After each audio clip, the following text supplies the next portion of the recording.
जय हिंद। आज के इस फ्लूइड मैकेनिक्स के लेक्चर में हम लोग कुछ सम्स करने वाले हैं फ्लूइड मैकेनिक्स के ऊपर। पिछले क्लासेस में हम लोगों ने प्रेशर के ऊपर कुछ डिराइवेशंस देखे, कुछ थ्योरीज देखे। अगर आपने देखा नहीं है तो आप उनको जाके देखिए पहले, फिर इस वीडियो पे आइए। और आज जो सम्स करने वाले हैं वो काफ़ी ईजी होंगे, बेसिक कंसेप्ट के ऊपर होंगे, थोड़े बहुत ट्रिक्स होंगे। तो आप इसको चाहे तो 1.25x या फिर 1.5x करके भी देख सकते हो। ठीक है, चलिए पहला सम हम लोग जो लेंगे वो है what is the pressure on a swimmer 10 metre below the lake. एकदम इजी सम है, वार्म अप सम है। तो इसको देखिए, मतलब क्या क्वेश्चन में क्या पूछा है कि 10 मीटर के डाइव के बाद, मतलब एक स्विमर 10 मीटर का डाइव मारा एक लेक में, ठीक है, तो उस पर कितना प्रेशर होगा। ठीक है, मान लीजिए एक लेक है, तो मान लीजिए 10 मीटर का है। ठीक है, यहाँ पे एक स्विमर आ गया जो कि तैर रहा है, तो उसके ऊपर कितना प्रेशर होगा। पहला प्रेशर तो लगेगा जो कि एटमॉस्फेयर की वजह से, पहले ये बता चुका, हमेशा एटमॉस्फेरिक प्रेशर रहेगा ही रहेगा। दूसरा जो प्रेशर आएगा वो आएगा वाटर की वजह से। ठीक है, समझ में आ गया, कोई दिक्कत नहीं है ना। अभी देखिए, हम लोगों ने पिछले क्लास में ये फॉर्मूला डिराइव किया था, P = PA plus of ρgh, है कि नहीं, राइट। इसी फॉर्मूला को लगा के हम लोग निकालेंगे कि इस पॉइंट में प्रेशर कितना है। ठीक है, अभी देखिए P तो हम लोग को निकालना है, PA का वैल्यू कितना है 10⁵ पास्कल। मैंने बताया था आप लोगों को प्रेशर ड्यू टू एटमॉस्फेयर कितना होता है, 1 एटमॉस्फेयर प्रेशर हम लोग पकड़ते हैं, और जो कि होता है 10⁵ पास्कल। ठीक है, जब हम पास्कल में कन्वर्ट करते हैं। ठीक है, और रो का वैल्यू कितना होता है वाटर के लिए, याद रखिएगा 10⁻³ kg/m³। ठीक है, समझ में आ गया, कोई दिक्कत किसी को। ठीक है, और ग्रेविटी का वैल्यू, मतलब जी का value, acceleration due to gravity, उसका वैल्यू होता है 10 मीटर/सेकेंड स्क्वायर। ठीक है, 9.8 होता है, लेकिन हम लोग कैलकुलेशन आसानी होगा इसलिए हम लोग ने 10 पकड़ लिया। ठीक है, और हाइट कितना है 10 मीटर, कोई दिक्कत नहीं है, राइट। पहले हम लोग यूनिट को सॉल्व कर लेते हैं। ठीक है, क्योंकि इस तरफ पास्कल है और इस तरफ इतना कुछ मतलब खिचर मिचर करके रखा हुआ है, राइट। तो हम लोग देखते हैं इसका यूनिट का। देखिए ये मीटर क्यूब नीचे है, सॉरी, सो ये मीटर है और मीटर मीटर ऊपर है तो मीटर स्क्वायर, और ये मीटर क्यूब नीचे है और ये सेकेंड स्क्वायर आ गया। ठीक है, मीटर स्क्वायर चला गया, मीटर क्यूब चला गया। देखिए ये क्या बचा, तो फिर केजी, नीचे मीटर बच गया, सेकेंड स्क्वायर बच गया। अभी देखिए ये कुछ यूनिफाइड यूनिट तो है नहीं, तो हम लोग ऊपर एक मीटर से मल्टीप्लाई कर देंगे, नीचे एक मीटर से मल्टीप्लाई कर देंगे। तो देखिए ये क्या बना, ये बन गया न्यूटन का, राइट, न्यूटन पर मीटर स्क्वायर बन गया। मतलब ये क्या, केजी मीटर पर सेकेंड स्क्वायर किसका यूनिट है, फोर्स का यूनिट है, राइट। तो फोर्स का अगर यूनिट है तो मतलब हम लोग का प्रेशर का डेफिनेशन क्या है, force per unit area, right. तो फोर्स हो गया न्यूटन का, मतलब न्यूटन हो गया फोर्स का यूनिट, मीटर स्क्वायर हो गया एरिया का यूनिट, तो न्यूटन पर मीटर स्क्वायर बन गया। और न्यूटन पर मीटर स्क्वायर मतलब फोर्स का यूनिट हम लोग क्या लिख सकते हैं, पास्कल लिख सकते हैं कि नहीं, बोलिए। ठीक है, सो अल्टीमेटली क्या हो गया 10⁵ पास्कल प्लस ऑफ, ये देखिए 10⁻³ है, यहाँ पे 10 है, यहाँ पे 10 है, मतलब अल्टीमेटली ये भी हो गया 10⁵.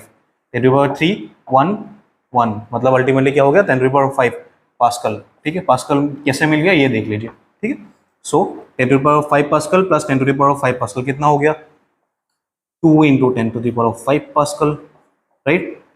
समझ में आ गया। अभी 10⁵ पास्कल को हम लोग क्या लिख सकते हैं, atmospheric pressure, 1 atmospheric pressure, right, क्योंकि 1 atmospheric pressure equal to 10⁵ pascal. पिछले लेक्चर में हम लोगों ने ये देखा था, राइट। तो इसका आंसर कितना आ गया 2 एटमॉस्फेयर।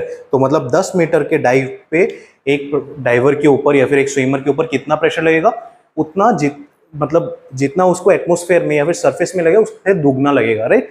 तो याद रखिए इसको कि हर 10 मीटर में ये मतलब 100% बढ़ने वाला है। ठीक है, 100% करके बढ़ने वाला है। मान लीजिए 20 मीटर का डाइव मार दिया तभी कितना हो जाएगा एटमॉस्फेयर प्रेशर, 3 एटमॉस्फेयर प्रेशर। अगर 30 मीटर का डाइव मार दिया तभी 4 एटमॉस्फेयर प्रेशर।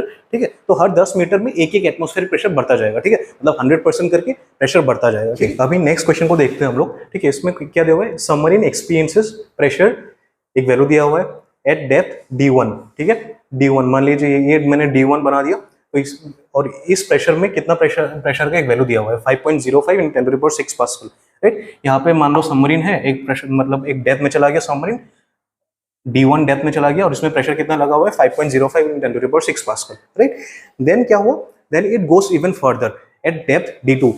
तो उसके बाद क्या हुआ, मान लीजिए ये सबमरीन और नीचे चला गया, एट डेप्थ D2, मतलब D2 नीचे चला गया, मतलब सरफेस से कितना नीचे चला गया, D2 डेप्थ में, उसमें एक प्रेशर का वैल्यू दिया हुआ है अपने आप में 0.808 इंटू 10⁶ पास्कल, इसको हम लोग मान लेते हैं P2, कोई दिक्कत यहाँ तक नहीं होना चाहिए। D1 डेप्थ में प्रेशर हम लोगों ने मान लिया P1, D2 डेप्थ में प्रेशर कितना मान लिया P2, राइट। अभी P1 और P2 का तो वैल्यू दिया हुआ है, राइट, P1 और P2 का तो वैल्यू दिया हुआ है, तो क्लियरली है कि हम लोग को P1 और P2 नहीं निकालना है। क्वेश्चन में क्या दिया हुआ है, हम लोग को क्या निकालना है, D2 minus of D1, right, हम लोग को क्या निकालना है, D2 minus of D1। D2 कितना था, सरफेस से लेके P2 प्रेशर तक कितना डेप्थ था, D2। अभी सरफेस से लेके P1 प्रेशर तक कितना डेप्थ था, D1। अभी D2 माइनस ऑफ D1 अगर हम लोग करेंगे तो मतलब हम लोग को क्या वैल्यू चाहिए, मान लीजिए ये D, राइट, इसका वैल्यू हम लोग को चाहिए। D2 माइनस ऑफ D1 अगर हम लोग करेंगे तो ये डिफरेंस निकलेगा कि नहीं निकलेगा, बोलिए। तो प्रेशर डिफरेंस हम लोग को चाहिए, बेसिकली हम लोग को गॉस प्रेशर निकालना है। मैंने पिछले लेक्चर में क्या बोला था, दो पॉइंट के बीच में कितना प्रेशर डिफरेंस होगा उसको हम लोग किससे निकालेंगे, गॉस प्रेशर से निकालेंगे, ठीक है। तो वही चाहिए हम लोग को, डिस्टेंस चाहिए। यहाँ पे प्रेशर दिया हुआ है लेकिन हम लोग को कितना क्या निकालना है, डिस्टेंस निकालना है, ठीक है। कोई दिक्कत यहाँ तक क्वेश्चन को समझने में कोई दिक्कत नहीं होना चाहिए, राइट। तो इसमें ऑप्शन दिया हुआ है 300 मीटर, 400, 500, 600, ठीक है। अभी हम लोग देखते हैं इसको कैलकुलेट करने में करके क्या होता है, ठीक है। फर्स्ट देखिए P1 डेप्थ में कितना प्रेशर लग रहा है, PA हमेशा लगेगा, याद रखिए, plus of row G D1 मान लीजिए, ठीक है। H नहीं लिखेंगे, D1। कोई दिक्कत यहाँ तक समझने में, इसको इक्वेशन 1 दे दीजिए। P2 equal to PA same लगेगा, रो G D2, इक्वेशन नंबर 2 दे दीजिए। कोई दिक्कत यहाँ तक समझने में, देखिए P1 के लिए मैंने इक्वेशन बना दिया, P2 के लिए इक्वेशन बना दिया। अभी हम लोगों को क्या निकालना है, D2 माइनस ऑफ D1। तो D2 माइनस ऑफ D1 अगर करना है तो सीधा सीधा बात है, इस इक्वेशन से इक्वेशन 2 से इक्वेशन 1 माइनस करना पड़ेगा हम लोग को, क्योंकि D2 इसमें है, D1 इसमें है, तो सीधा माइनस ही करना पड़ेगा और दूसरा को चारा नहीं है।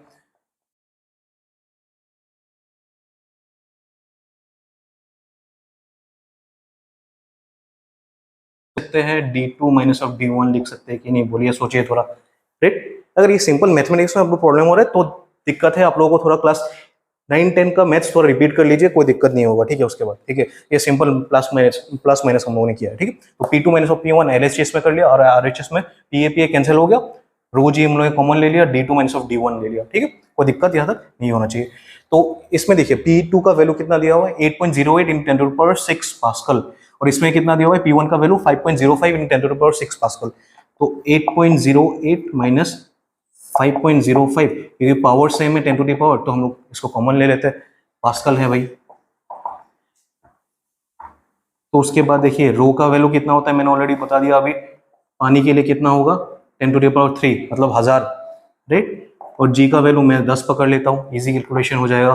फिर D2 माइनस ऑफ D1 तो हम लोग को निकालना ही है, D2 माइनस ऑफ D1 तो हम लोग को निकालना ही है। कोई दिक्कत यहाँ तक समझने में, कोई दिक्कत नहीं है।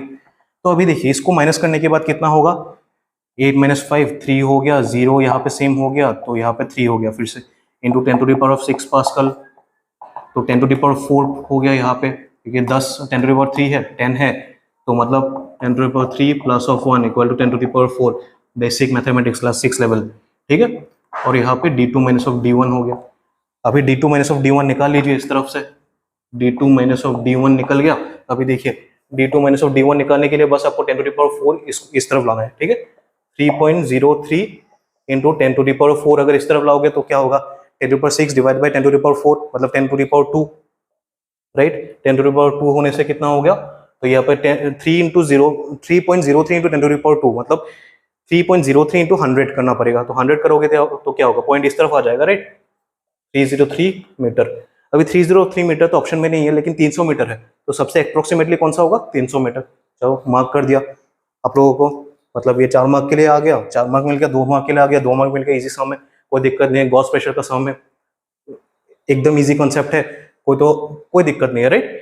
इसके बाद हम लोग अगला क्वेश्चन देखेंगे जो थोड़ा ट्रिकी है लेकिन इजी है, ठीक है, उसको देखेंगे। उसके बाद बहुत सिंपल हम लोग कुछ कॉन्सेप्ट को देखने वाले, ठीक है। चलिए अभी इस तीसरे सम को देखिए, ये थोड़ा ट्रिकी सम है, ठीक है। पहले क्वेश्चन को एक बार पॉज करके पढ़ लीजिए, उसके बाद मैं शुरू करता हूँ, ठीक है।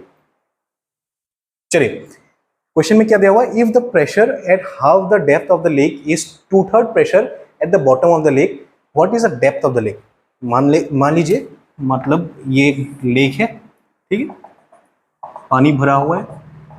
देखिए कोई भी क्वेश्चन ऐसा आए जो कि आप लोगों को थोड़ा मुश्किल लगे तो उसको आप आधा आधा तोड़ दीजिए, ठीक है। यहाँ पे क्या दिया हुआ, if the pressure at half the depth of the lake, ठीक है, हाफ द डेप्थ मतलब टोटल डेप्थ का हाफ कर दीजिए, ठीक है। मान लीजिए टोटल डेप्थ था डी, तो इसको आपने क्या किया, हाफ हाफ ऑफ डी, ठीक है। इसको मान लीजिए D1, ठीक है। Half the depth of the lake हो गया आधा पार्ट। दूसरा पार्ट क्या लिखा है, इस आधा डेप्थ में कितना प्रेशर है, 2/3 pressure at the bottom of the lake. मान लीजिए इस पॉइंट में जो प्रेशर होगा, और इस पॉइंट में मान लीजिए प्रेशर हो गया P2, और इस पॉइंट में कितना प्रेशर बोला है, इस पॉइंट में प्रेशर कितना बोला है, P1 will be equal to 2/3 किसके, इस बॉटम पे जो प्रेशर लगा हुआ है इसके, ठीक है, 2/3 at the bottom of the lake, ठीक है, at the pressure at the bottom of the lake, मतलब इस पॉइंट में जो प्रेशर लगा है उसका 2/3 इस पॉइंट में लगा हुआ है, ठीक है। P1 इक्वल टू 2/3 P2, ये 2/3 P2 लगा हुआ है, ठीक है, 2/3 P2 हो गया। समझ में आ गया, कोई दिक्कत यहाँ तक, बस ये लिख लिया, आपका सम सॉल्व हो गया, खत्म। अभी आपको क्या निकालना है, आपको क्या निकालना है, what is the depth of the lake, मतलब आपको ये टोटल डी निकालना है, ठीक है। समझ में आ गया, कोई दिक्कत किसी को, राइट, निकाल लेते हैं। चलिए यहाँ पे इक्वेशन आप पहले इसको ऐसे लिखिए कि D1 will be equal to half of D, ठीक है, खत्म। पहला इक्वेशन मैंने ऑलरेडी यहाँ पे लिखा हुआ है, और P1 will be equal to 2/3 of P2, right, हो गया। ये दोनों हम लोग को गिवन है। अभी मान लीजिए कुछ भी दिया नहीं था आपके पास, और आपको निकालने के लिए दिया इस P1 पॉइंट के ऊपर प्रेशर कितना है। आपको अगर मैं जनरली पूछूं इस P1 पॉइंट के ऊपर प्रेशर कितना निकालोगे, प्रेशर कैसे निकालोगे, तो आप क्या फॉर्मूला बताओगे, P1 will be equal to PA plus of ρgh, ρgh नहीं लिखूंगा, D1 लिख देता हूँ, ठीक है, हो गया। ये इक्वेशन 1 दे दीजिए आप, ठीक है। इसको इक्वेशन नहीं देंगे, इसके दूसरे वाले को देखिए। देखिए अभी P1 का मतलब क्या है, 2/3 of P2 which is equal to PA plus of ρg, D1 की जगह पे मैं हाफ ऑफ D लिख सकता हूँ, है कि नहीं, बोलिए, सही है। इसको इक्वेशन 1 मान लीजिए, बस गेम खत्म हुई यहाँ तक, ठीक है। अभी P2 अगर मैं बोलूँ आपको कि इस पॉइंट के ऊपर प्रेशर कितना लग रहा है, इसका फॉर्मूला आप कैसे बताओगे, आप बोलोगे सर ये तो P2 equal to PA plus of ρgd हो जाएगा, राइट, ρgd हो जाएगा क्योंकि ये डेप्थ है D, ठीक है, और बाकी तो सेम ही है, राइट। इसको इक्वेशन 2 मान लीजिए, ठीक है। अभी इस P2 का जो वैल्यू निकला है ये वाला, इसको यहाँ पे पुट कर दीजिए, कोई दिक्कत नहीं है, सब्स्टिट्यूट कर दीजिए। क्लास 10 में आप लोगों ने बहुत सीखा है ये सब, ρgd equal to PA plus of ρg half of D। किसी को कोई दिक्कत, इक्वेशन 1 में मैंने पुट कर दिया, 2 को इक्वेशन 1 में मैंने पुट कर दिया, राइट। अभी सिंप्लीफाई कीजिए, कुछ नहीं करना है इसको, सो इस तरफ P आ जाएगा और इस तरफ क्या हो जाएगा, ρg half of D minus of 2/3 ρgd, हो गया, खत्म। अभी तो सिंपल मैथ्स है, 2/3 माइनस ऑफ PA करने से कितना हो जाएगा, 1/3 ऑफ P ऑफ A रहेगा, और ये हाफ ऑफ ρgd और माइनस ऑफ 2/3 ρgd, इसको करके देखिएगा, ये निकल जाएगा 1/6 ऑफ ρgd। समझ में आ गया, इजी है। अभी इसको काट दीजिए, 1 हो गया, ये 2 हो गया, 3 2 6, राइट। और PA का वैल्यू कितना होता है, PA का वैल्यू ऑलरेडी बता रहा हूँ मैं, 10⁵ पास्कल्स, बिठा दीजिए, कोई दिक्कत नहीं है। और 2 ये नीचे है, 2 को ऊपर लेके आइए, राइट। और इस तरफ क्या बच गया, रो का वैल्यू क्या होता है वाटर के लिए, मैं ऑलरेडी पिछले वाले साम्स में बता चुका हूँ, 10⁻³ kg/m³। देखिए जहाँ पे आप लोगों को लगे कि यहाँ पे यूनिट का जरूरत नहीं पड़ेगा क्योंकि D मीटर में ही निकलेगा, क्योंकि हर एक चीज हम लोग ऐसा यूनिट में निकाल रहे हैं, राइट, वहाँ पे आप लोग को फालतू में टाइम वेस्ट नहीं करना है, यहाँ पे ऐसा यूनिट लिख के, ठीक है। तो सीधा कर दीजिए, 2 × 10⁵ आ गया, क्योंकि 2 हम लोग ने इस सब लेके आ गया, और 10⁵ क्या है, डेंसिटी है, डेंसिटी ऑफ वाटर, G का वैल्यू 10 पकड़ लो, और D तो हम लोग को निकालना ही है, ठीक है। तो इस तरफ कितना हो गया, 10⁴, 10⁴ को अगर इस तरफ लेके आएंगे तो अल्टीमेटली क्या हो जाएगा, 2 × 10 which is equal to D, तो D बन गया 20 मीटर, ठीक है। D का वैल्यू कितना हो गया, 20 मीटर। आप लोगों को ऑप्शंस दिया रहेगा, उसमें जिसमें से आप लोगों को मान लीजिए ऑप्शंस दिया रहेगा ABCD, 10 मीटर, 20 मीटर, 30 मीटर, तो 20 मीटर में आप लोग टिक कीजिए, आगे बढ़ जाइए, आप लोगों को फुल मार्क्स मिल गया, ठीक है। इजी सम था, ज्यादा कुछ नहीं है, बस आपको एक इक्वेशन निकालना था, उसी इक्वेशन को सॉल्व करना था, खत्म काम, ठीक है। अभी आखिरी सम को देखेंगे, क्योंकि और भी इजी है, फिजिक्स का एक छोटा सा कंसेप्ट हम लोग यूज करेंगे और उसको सॉल्व करेंगे। ठीक है, चलिए अभी हम लोग आज का लास्ट सम को देखेंगे। ठीक है, पिछले लेक्चर में भी मैंने ऐसा एक सम को डिस्कस किया था, लेकिन हम लोगों ने वहाँ पे अलग अलग ओरिएंटेशन के बारे में बात किया था। ठीक है, यहाँ पे एक ही ओरिएंटेशन में हम लोगों ने अलग अलग हाइट पकड़ा हुआ है। ठीक है, यहाँ पे इस पॉइंट से मतलब जो सरफेस से मतलब एकदम बॉटम तक जो P1 प्रेशर है मैंने डिनोट किया हुआ है, मान लीजिए ए है, ये ए पॉइंट, ये बी पॉइंट और ये सी पॉइंट। ठीक है, तो यहाँ पे मैंने अलग अलग पॉइंट पकड़ा हुआ है और हाइट देखिए सरफेस से अलग अलग है। ये हाइट सरफेस से h है और ये हाइट जो कि मतलब वेसल से h1, और इसको मैंने लिख दिया h1 क्योंकि मतलब ये दोनों मान लीजिए सेम ही है, तो h1 h1। ठीक है, तो यहाँ पे प्रेशर कितना हो दिया हुआ है P1 P2 P3। ठीक है, कोई दिक्कत? अभी आप लोगों को ये मतलब सोच के बताना है या फिर कैलकुलेट करके बताना है कि तीनों पॉइंट में प्रेशर कितना कितना रहेगा, मतलब इन तीनों पॉइंट में प्रेशर का रिलेशन क्या क्या होगा। ऑप्शंस में दिया हुआ है P1 is greater than P2 equal to P3। मान लो P1 का प्रेशर, इस पॉइंट में जो प्रेशर लगेगा वो P2 और P3 से ज्यादा होगा और P2 और P3 इक्वल होगा, एक ऑप्शन है। दूसरा ऑप्शन है तीनों पॉइंट में प्रेशर अलग अलग मतलब सेम होगा। तीसरा ऑप्शन है P1 में सबसे ज्यादा प्रेशर होगा, फिर P2 में सबसे ज्यादा प्रेशर होगा, फिर P3 में सबसे ज्यादा प्रेशर होगा। राइट, फिर तीसरा ऑप्शन है सेम ही एक ऑप्शन है। ठीक, आप लोगों को देखना है कि मतलब इन तीनों पॉइंट में प्रेशर का रिलेशन क्या क्या होगा। कोई दिक्कत क्वेश्चन को समझने में? किसी कोई दिक्कत तो है नहीं। ठीक, इस पॉइंट से इस पॉइंट तक का प्रेशर मतलब हाइट कितना दिया हुआ है h, इस पॉइंट से इस पॉइंट का मतलब हाइट कितना दिया हुआ है h1, इस पॉइंट से इस पॉइंट का हाइट कितना दिया हुआ है h1। तीनों पॉइंट अलग अलग है a b c और प्रेशर भी अलग अलग है P1 P2 P3। अभी हम लोग को निकालना क्या है P1 P2 P3 का रिलेशन। ठीक है, कोई दिक्कत समझने में नहीं होना चाहिए। ठीक, अभी देखिए आप लोग सोच रहे होंगे कि इससे और इसका डिस्टेंस सबसे ज्यादा है, और मैंने पहले ही बता दिया था कि जितना हाइट बढ़ेगा उतना प्रेशर बढ़ेगा। तो आप लोग सोच रहे होंगे P1 का तो प्रेशर सबसे ज्यादा होगा ही, और P2 और P3 का हाइट सबसे मतलब सेम है, तो P2 और P3 का प्रेशर सेम होगा, तो option A should be correct. आप लोग सोच रहे होंगे, लेकिन ऐसा नहीं है।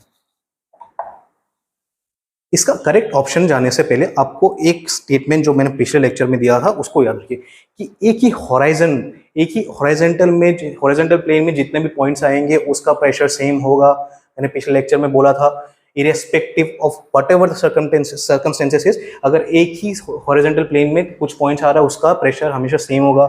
याद रखिए। कैसे होगा देखिए, इसमें अलग और एक तरीका है देखने के लिए। देखिए इस पॉइंट से आप लोग मान रहे हो कि एच हो रहा है, ठीक है, इसको फील कीजिए आप लोग कि इस पॉइंट से इसका डिस्टेंस कितना है h, इस पॉइंट से इसका डिस्टेंस कितना है h1, इस पॉइंट से इसका डिस्टेंस कितना होगा h1। अगर मान लीजिए तीनों पॉइंट में, और ये देखिए ये इक्विलिब्रियम स्टेट में है, ये पानी फ्लो नहीं हो रहा है, ये पानी स्टिल है। एक जार में आपने बस क्या क्या पानी को बंद करके रख दिया, ठीक है, पानी एकदम ठंडा मतलब एकदम चिल स्टेट में है। तो आप लोग क्या देख रहे हो कि मतलब पानी को अगर स्टिल रहना है तो मतलब हर जगह प्रेशर इक्वल होना पड़ेगा। अगर मान लो इस पॉइंट में प्रेशर ज्यादा है, इस पॉइंट में अगर प्रेशर ज्यादा है तो पानी क्या करेगा, high pressure to low pressure जाएगा हमेशा, तो पानी तो स्टिल हो ही नहीं सकता कभी भी। राइट, अगर मान लो इस पॉइंट में प्रेशर ज्यादा है तो मतलब पानी किस तरफ फ्लो करेगा, लो प्रेशर की तरफ। इन दोनों पॉइंट में मान लो प्रेशर कम है तो पानी इस तरफ फ्लो करेगा। राइट, पानी इस तरफ फ्लो करना चालू कर देगा, ये तो स्टिल रह ही नहीं सकता कभी भी, है कि नहीं, बोलिए। पानी को अगर स्टिल रखना है तो मतलब प्रेशर तीनों पॉइंट में अलग सेम होना पड़ेगा। राइट, तीनों पॉइंट में हम लोग को सेम प्रेशर चाहिए होगा, तभी तो पानी स्टिल रहेगा एक जार के अंदर, तभी तो कन्फाइन रहेगा। तो हम लोग का करेक्ट ऑप्शन क्या हो गया, P1 equal to P2 equal to P3।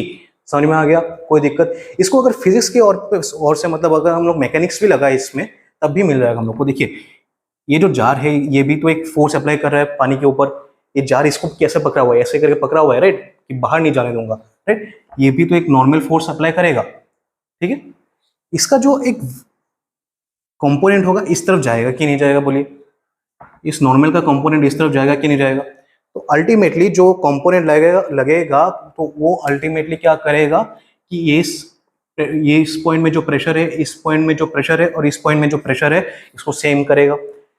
मैं कंपोनेंट्स के बारे में अभी क्यों नहीं बात कर रहा हूँ, क्योंकि हम लोगों ने काइनेमेटिक्स अभी तक ठीक से पढ़ा नहीं है, ठीक है। तो जब हम लोग काइनेमेटिक्स को अच्छे से पढ़ेंगे उस टाइम पे मैं कंपोनेंट्स को अच्छे से समझाऊंगा, नॉर्मल क्या होता है वो सबको अच्छे से समझाऊंगा। लेकिन अभी के लिए ऐसे समझिए कि मतलब अगर तीनों पॉइंट में प्रेशर सेम नहीं है तभी वाटर इक्विलिब्रियम स्टेट में या फिर स्टेबल स्टेट में नहीं रह पाएगा।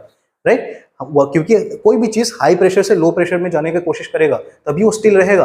राइट, तो मतलब इसलिए हम लोग इसको ऐसे समझ सकते हैं कि तीनों पॉइंट में प्रेशर क्यों सेम है, क्योंकि ये वाटर स्टेबल है। और सबसे बेस्ट तरीका है कि एक हॉरिजॉन्टल प्लेन में जितने भी पॉइंट्स होंगे उनमें प्रेशर हमेशा सेम रहेगा, ठीक है।